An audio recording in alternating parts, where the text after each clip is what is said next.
श्री परमहंस जी महाराज की जय। बोलो सच्ची सरकार की जय। श्री स्वामी जी महाराज की जय। श्रीपति रामचंद्र महाराज की जय। हृदय मंदिर में आसीन मेरे इष्ट देव भगवान के चरणों में कोटि कोटि दंडवत प्रणाम।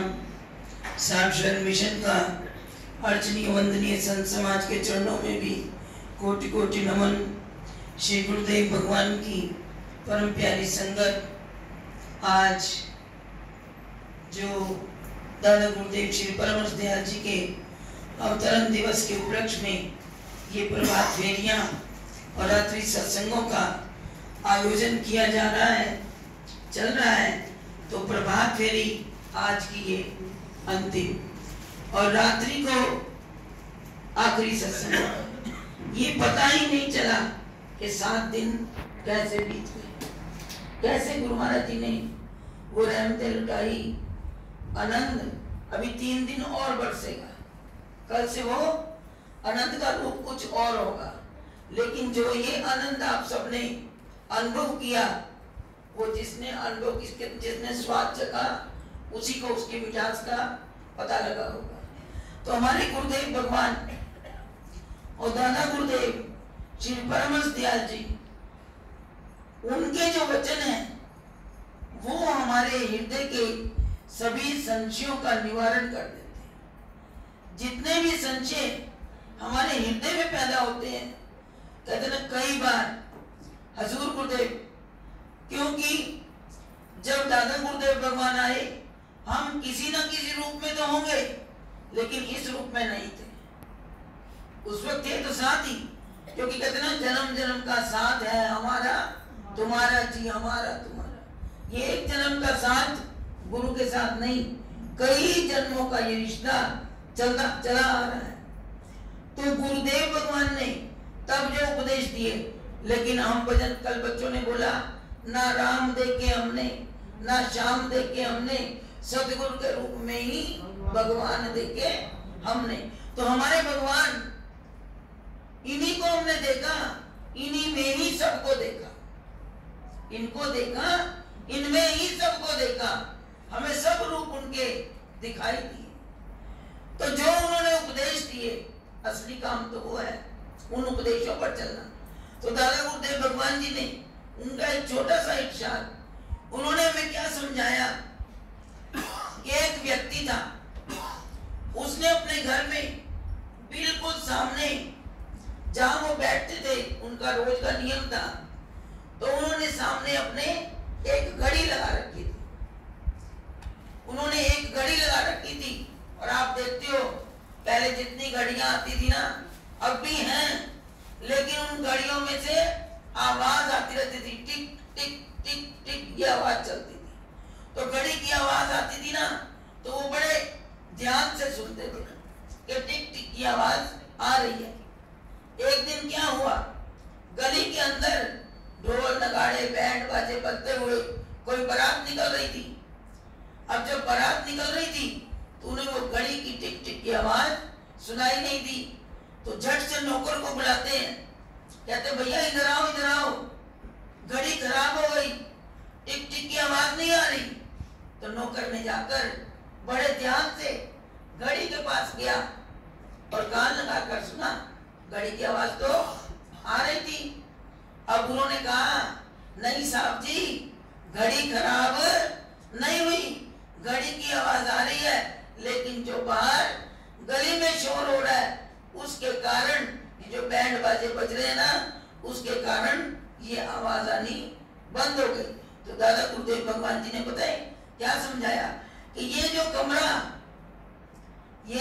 हमें मिला हुआ है, इसके अंदर वो अनादनाद की ध्वनि बज रही है। क्योंकि आप कभी ध्यान दो, जिसने भी गुरुदेव भगवान से नाम उपदेश लिया, तो उन्होंने कहा था कि अनहद की आवाज सुनने के लिए बाहर की आवाजें बंद करनी पड़ेगी, कि कानों को अच्छी तरह बंद करो कि पंखे की आवाज भी आपको सुनाई ना दे। अगर बाहर का शोर होगा तो ये कुछ भी सुनाई नहीं देगा।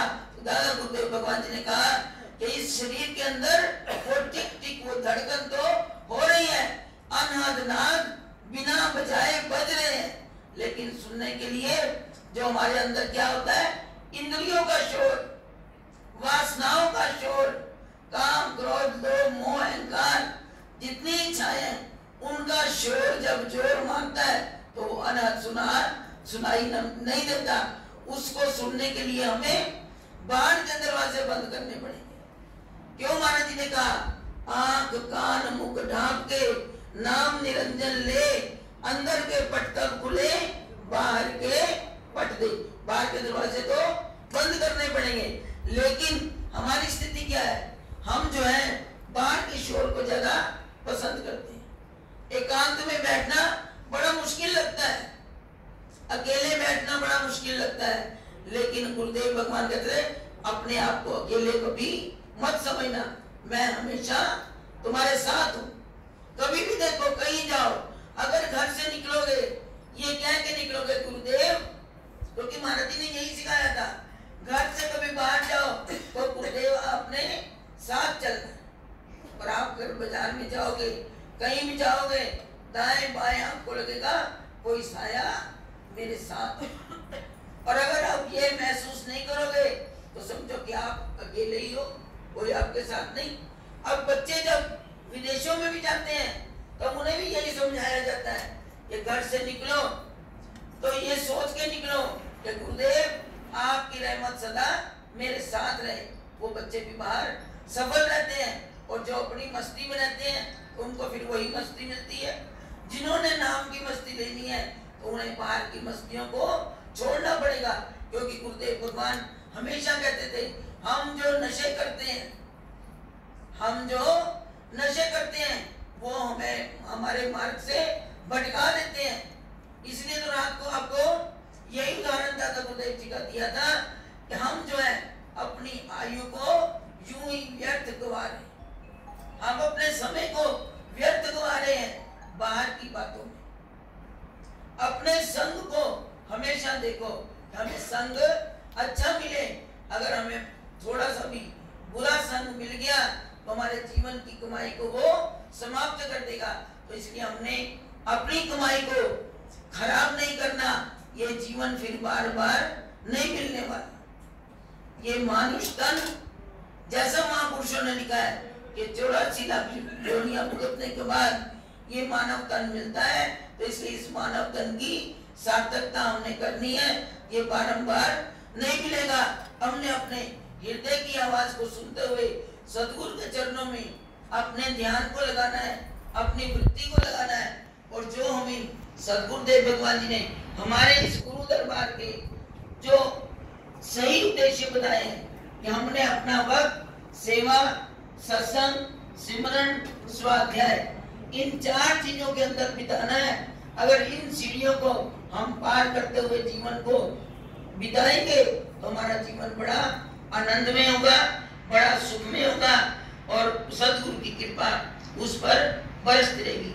और अभी आप श्रवण कर रहे थे कि आज ये आखिरी सत्संग इसी गली के कोने में हमारे शांति बहन जी, जो हमारे हजूर गुरुदेव भगवान जी की बेटी, और जितने भी संत स्वामी जी वगैरह हुए, तो वो उन्हें कहते थे मेरी बहन जी, एक नाता, वो गुरु बहन और गुरुदेव की वो बेटी थी। और कल जब बैसाख का सत्संग चल रहा था तो उसके अंदर भी शांति बहन जी ने कहा कि ये महाराज जी ने फरमाया, ये कहते हैं कि मुझे एक कुत्ते से उपदेश मिला, एक कुत्ते से मुझे उपदेश मिला कि जितना भी डांटो इसको, जो कुछ भी कहो ये वहीं पर लेट जाता। कहते हैं गुरुदेव कुछ भी कहें, अगर हम उसके आगे समर्पण भाव कर देंगे तो उससे क्या होता है, मालिक प्रसन्न हो जाते हैं। क्यों ये बुल्ले शाह जी ने क्या दिया कि कुत्ते जो है उसको मालिक क्या देता है, दे या ना दे, सारा दिन वो भौंकता है, अपने मालिक के घर की रखवाली करता है, और रात को भी जाग कर उसके घर की रक्षा करता है। तो फिर उन्होंने क्या दिया, क्या कुत्ते, ऐ इंसान तू वफादार नहीं है, ऐ कुत्ते तो कुत्ते। तो हम क्या उनसे भी गए गुजरे हैं कि हम अपने मालिक की